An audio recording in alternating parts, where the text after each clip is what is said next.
The call came in like a giant cut across the radio. A merchant vessel under attack, engines racing, men under siege. But the Somali pirates made a fatal mistake by crossing paths with the United States Navy. It was March 18, 2006, in the wide open waters off the Somali coast. There was nothing unusual about the morning sea.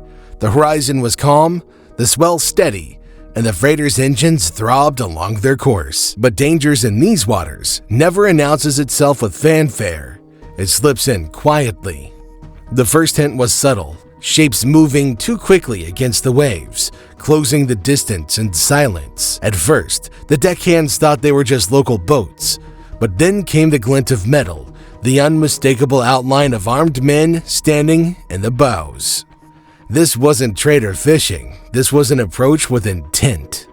When the pirates were close enough to the vessel, they started spraying the ship's bridge with gunfire and trying to claw their way aboard. The crew huddled below deck, terrified, sending out a frantic mayday. They didn't know it yet, but help was already racing toward them. The distress call reached the USS Gonzales, a US Navy destroyer on patrol nearby. At first, it sounded like just another harassment attempt, but radar screens soon lit up with multiple small contacts, 4 and then 5, moving fast, converging on the merchant vessel. These weren't fishermen, they were raiders.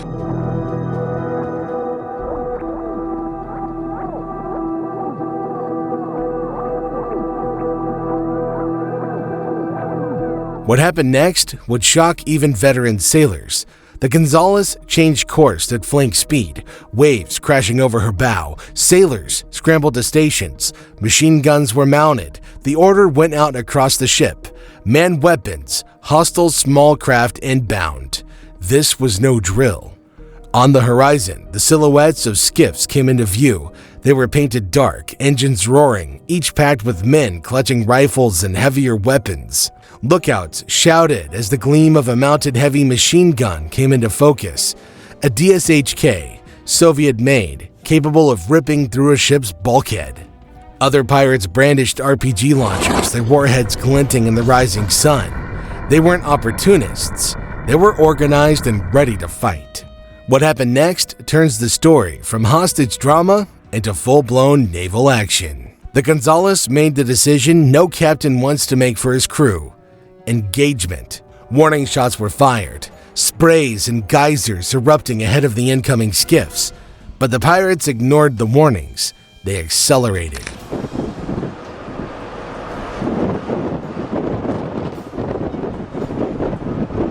Then the destroyer stepped up the response. Her 25mm guns and 50 cal mounted machine guns opened up with controlled, aimed bursts.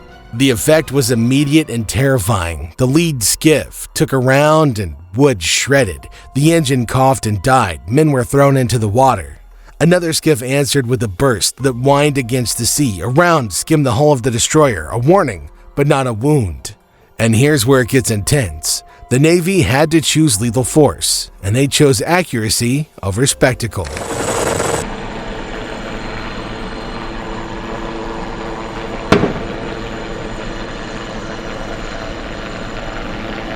The Gonzales and nearby USS Cape St. George coordinated their fire. Chain guns, 50 cals, pre-planned arcs to avoid friendly fire or risk to the merchant ship. The Dow, the pirate mothership, maneuvered to shield the skiffs, acting as both mother and shield. That's when the real danger appeared. Rockets. An RPG screamed from a skiff and detonated near the deck of the merchant ship. It was a near miss, enough to fuel panic below decks and stamp urgency into the U.S. commander's orders. A destroyer is not a small boat hunter by accident. Her sensors, her trained gunners, and her rules of engagement are all calibrated for this kind of threat. The U.S. ships didn't spray the water with random fire. They applied disciplined, overlapping fields of fire that turned the attackers' tactics against them. When the pirates tried to get closer, the destroyer's gunners struck precisely, a chain of impacts that shredded bows, ruptured engines, and set one skiff smoldering.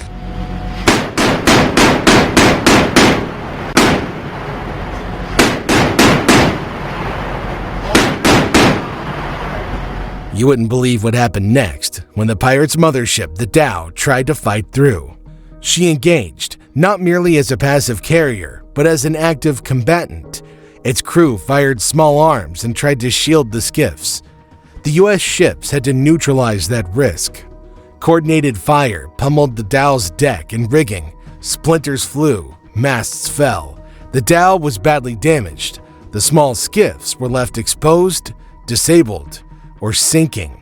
From the merchant vessel's citadel, sailors listened to the rhythmic thump of naval guns and the shouted commands that crackled over secure lines.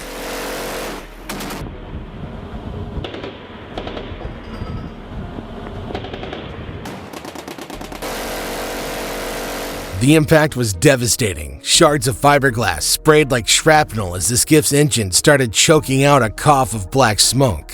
One pirate crumbled instantly, his rifle clattering into the bottom of the boat. Another panicked and hurled himself into the sea, thrashing desperately to stay afloat. The rest tried to answer back, weapons jerking wildly, bullets skipping harmlessly across the waves. But the Americans were ready, methodical. Short, controlled bursts hammered the boat again, opening jagged holes to let seawater rush in. The skiff lurched, stuttering on the waves, its motor coughing as smoke curled into the sky.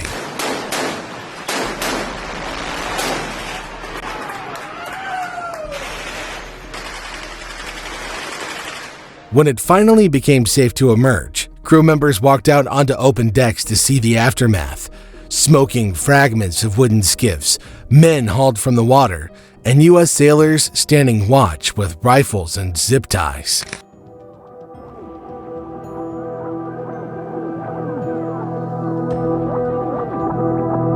And what happens next is the most dramatic. 12 survivors were captured, weapons seized, and the dangerous logistics of pirate operations were revealed. U.S. boarding teams recovered survivors and the weapons they'd used: AK pattern rifles, PKM-style belt-fed machine guns, RPG tubes, and rounds. The inventory made something clear. These weren't fly-by-night opportunists. They were armed, organized, and using a mothership to extend their reach far offshore. Their equipment told a story of supply lines, of caches ashore, of networks that funneled weapons and funds to raiding crews. The captured pirates were processed aboard, medical teams checked for wounds, intelligence officers interrogated survivors trying to trace the chain that sent these men into the sea with nothing but violence on their minds. But let's pause for a moment, because no American sailors were lost. The U.S. ships took hits with bullets that pinged harmlessly off steel. The casualties were all on the attacker's side. The contrast was stark. A heavily armed group willing to risk death for ransom confronted a warship engineered and crewed to protect lives at sea.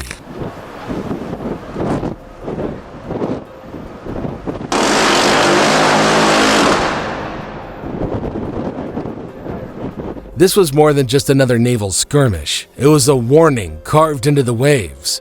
For years, pirates across the Horn of Africa had gambled on luck, on speed, on the idea that merchant crews were easy prey. Sometimes they made it home with ransoms, sometimes they slipped away into the night. But clashes like this proved something else. Against a fully armed navy, the odds are zero. But this wasn't the first lesson the U.S. Navy had delivered. From the infamous Maersk, Alabama standoff to countless quiet interceptions that never made headlines, American forces have built a record of shutting down piracy with speed and precision. Each encounter tells the same story. The moment pirates cross paths with U.S. warships, their mission is already lost. The ambush in these waters was simply another reminder. The ocean is vast, but America's reach is larger.